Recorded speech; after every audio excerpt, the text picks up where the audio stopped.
June 18, 2025 ప్రాతఃమురళి. మధురమైన పిల్లలు, ఈ రుద్రజ్ఞాన యజ్ఞాన్ని స్వయంగా రుద్ర భగవానుడే రచించారు. ఇందులో మీరు మీ సర్వస్వాన్ని స్వాహ చేయండి. ఎందుకంటే ఇప్పుడిక ఇంటికి వెళ్ళాలి. ప్రశ్న: సంగమయుగంలో ఏ అద్భుతమైన ఆట జరుగుతుంది? జవాబు: భగవంతుడు రచించిన యజ్ఞములోనే అసురుల విఘ్నాలు కలుగుతాయి. ఈ అద్భుతమైన ఆట కూడా సంగమయుగంలోనే జరుగుతుంది. ఇటువంటి యజ్ఞము మళ్ళీ కల్పమంతటిలోనూ ఎప్పుడూ రచింపబడదు. ఇది స్వరాజ్యాన్ని పొందేందుకు చేసే రాజస్వ అశ్వమేధ యజ్ఞము. ఇందులోనే విఘ్నాలు కలుగుతాయి. ధారణ కొరకు ముఖ్య సారము. మొదటి పాయింట్: సత్యమైన సంపాదన చేసుకుని 21 జన్మల కొరకు తమ భాగ్యాన్ని తయారు చేసుకోవాలి. శరీరంపై ఎటువంటి నమ్మకము లేదు. అందుకే కొద్దిగా కూడా అవకాశాన్ని పోగొట్టుకోకూడదు. రెండో పాయింట్: నష్టోమోహులుగా అయ్యి మీ సర్వస్వాన్ని రుద్రయజ్ఞంలో స్వాహ చేయాలి. స్వయాన్ని అర్పించుకొని ట్రస్టీగా అయి సంభాలించాలి.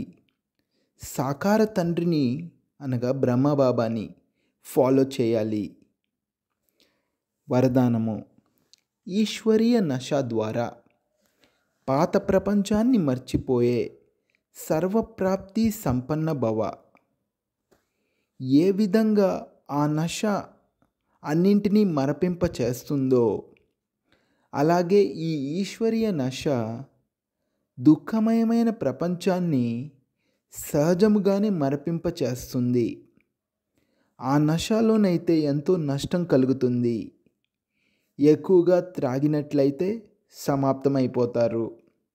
కానీ ఈ నశ అవినాశిగా తయారు చేస్తుంది.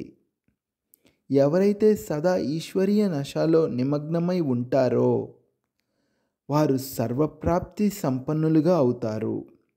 ఒక్క తండ్రి తప్ప ఇంకెవ్వరూ లేరు అన్న ఈ స్మృతియే నశను ఎక్కిస్తుంది. ఈ స్మృతి ద్వారానే సమర్థత వస్తుంది.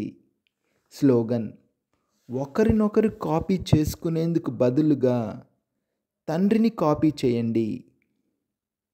అవ్యక్త ప్రేరణలు: ఆత్మిక స్థితిలో ఉండే అభ్యాసం చేయండి.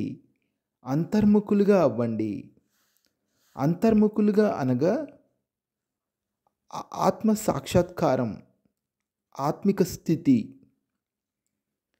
ఉండేవారే ప్రతి జ్ఞానరత్నం యొక్క గుహ్యతలోకి వెళ్ళగలరు. జ్ఞానంలోని ప్రతి పాయింట్ యొక్క రహస్యం ఏమిటి మరియు ఏ సమయంలో ఏ విధితో దాన్ని కార్యంలో మరియు సేవలో పెట్టాలి అని ఈ విధంగా దాని గురించి మనన చేస్తూ ఆ రహస్యం యొక్క రసములోకి వెళ్ళిపోండి. అప్పుడు నశ యొక్క అనుభూతిని చేయగలరు. ఓం శాంతి.